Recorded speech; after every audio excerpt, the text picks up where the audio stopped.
We've covered what I call the golden child of modern psychology, CBT, but in the mid-20th century, a new way of looking at mood disorders came into being, called interpersonal psychology. Interpersonal psychology is all about how social relationships can shape our mental health. In this subject, we'll go over the power of relationships, what is belongingness, the path of forgiveness, the forgiveness process. Like with all the subjects, feel free to jump ahead if you already know the information. Here, I would like to mention the sponsor of the video, the Introjuicer app. Introjuicer is the place where all of us can meet together and create the community of friendship, support, and love that brought us here. Introjuicer is the hub for relationships where you can find anyone for anything. The link is in the description. Interpersonal psychology emerged primarily through the work of American psychologist Harry Stack Sullivan. Sullivan developed interpersonal theory, which emphasized the significance of social relationships in shaping mental health. He focused on understanding how people's interactions with others, particularly during childhood and adolescence, influenced their emotional development and interpersonal functioning throughout life. With interpersonal psychology, instead of looking at a person's condition through the eyes of their thoughts, emotions, and resulting behavior, it began to theorize mental illness, including depression, through the lens of relationships. So what does that mean? It means that this area of psychology theorizes that your sadness is not as much a byproduct of your thinking, but rather the relationships or lack thereof in your life. That means that through friends, family and loved ones, and positive relationships with people, we may also find happiness. Research also does seem to support this theory, for example, showing that married people are more happy generally than non-married people. However, it is hard to subscribe causality in this. Happy people may be more likely to be married rather than marriage to increase happiness. So why am I saying this now, and why did I include all the lessons about CBT? Well, having the skills, as mentioned previously, is very important in life too. Furthermore, you'll find those same skills can actually help within your relationships. The theory of interpersonal psychology does not discredit cognitive behavioral theory, but the knowledge adds to it and comes at the problem of sadness at another angle. Now, make no mistake, relationships can be hard. Through early life experiences and throughout life, we learned how to deal with other people, how to treat them, and how to react in certain situations such as conflict. The way we treat others and handle social situations can be healthy and productive, or sometimes it can be unhealthy and maladaptive. The end result being that we lose one of our greatest resources in life, quality relationships and our social support. There is a well-established theory in psychology called belongingness theory, which states that we humans have a psychological need to feel a sense of belonging. It has evolutionary support with clear survival benefit, where our ancient ancestors had a much better chance of surviving when they stuck together, primarily in tribes. In a sense, we are pack animals and thrive in groups. You might think of yourself as a lone wolf. I did myself for some time, but the truth is we all have this instinct to live in a society. With this comes an innate desire to belong. So how do we obtain a sense of belonging if we are isolated or don't have a lot of close relationships? Well, one good news is that it's not so much the quantity of relationships which will benefit us, but more so the quality. Although we gain a little with a big group of people we are only slightly close to, we gain far more from a small group that we are very close to. So, how do we make these bonds if we don't have any? Well, we start getting proactive. More good news is that the sponsor of these videos is actually the exact place created for us to gain these kinds of friendships. The Introjuicer app is made for you to meet people who love the things you do. Not much lights us up as much as when we are talking about or engaging in our passions. Finding people who love the same things is a great way to form bonds. Do you love video games? Find someone who loves them too. Love sport? Find a team. Looking for love? While you're making all these connections, you might even find the love of your life too. But there are other ways to build relationships. Research suggests that aside from having things in common, common goals and shared experiences also help bring people together.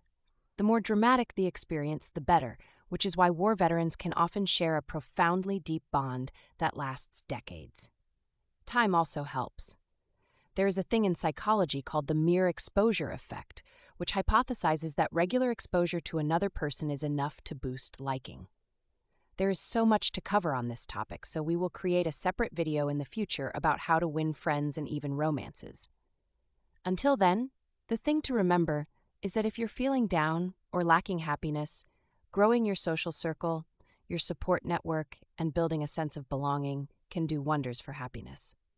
One tip I will go into further, however, to help navigate the occasional storm of relationships is to exercise a demeanor of forgiveness.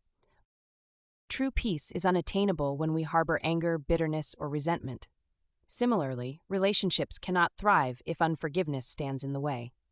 Frequent and intense negative thoughts about the past are the raw material that blocks the emotions of contentment and satisfaction, and these thoughts make serenity and peace impossible. Martin Seligman, Authentic Happiness. But how do we forgive? When someone has deeply hurt us, how do we move on and let go of what happened? In this section, we will explore how to forgive others and move past the hurts they have caused. Learning to forgive others also teaches us how to forgive ourselves. Wrongdoings are inevitable in life. Just as others will wrong you, you will wrong others. To walk the path of happiness, we must practice forgiveness and seize every opportunity to do so. Some of you may ask yourselves whether suppressing anger is unhealthy. Well, contrary to popular belief, research shows that the opposite is true, and that external expression of anger and frustration leads to negative health consequences. What forgiveness is not. Forgiveness is not forgetting. Forgetting is beyond our control. Suppression is possible, but forgetting is unlikely. Forgiveness is not about liking someone. You don't have to like everyone. Some people will annoy or hurt you, and that's natural. Furthermore, a person may have lost that privilege, but liking them is not necessary for forgiveness. What forgiveness is? Forgiveness is about canceling a debt. When someone wrongs us, we naturally desire restitution. An eye for an eye, a tooth for a tooth. We want the person who caused us pain to experience the same. Resentment is like carrying a heavy weight. The greater the unforgiveness, the greater the burden. Forgiveness is about letting go. It is an act of charity, canceling a debt someone owes you, not for their benefit, but for your own. 1. Recognize that we all make mistakes. No one is perfect. Cognitive restructuring can help us understand this better. 2. Reflect on the times you've wronged others. Did you make amends or apologize? If not, think about those mistakes. Some you can't take back.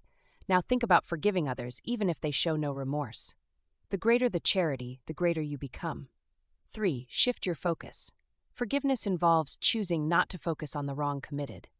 We may remember the wrongs, especially the severe ones, but we choose not to dwell on them. Here are some final thoughts to consider. Very few friends are simply bad friends. Many of our friends go through bad times and through hurt, pain, trouble, or stress, and do not act the way we want them to. That doesn't make them bad friends. Friends and family are invaluable. They can bring immense happiness. Don't be quick to let go of friends who are going through tough times. Money cannot talk with you.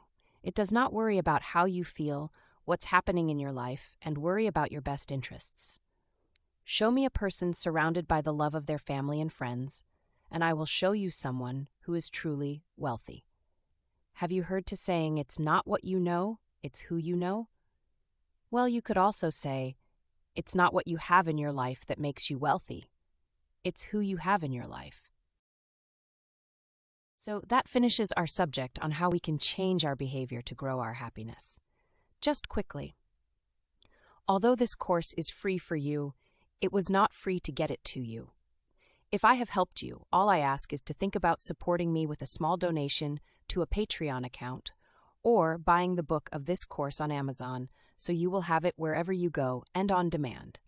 The links are in the descriptions. Your donation can help me continue to create these courses and to reach others and spread the joy. Finally, although this course is free for you, it was not free to get it to you.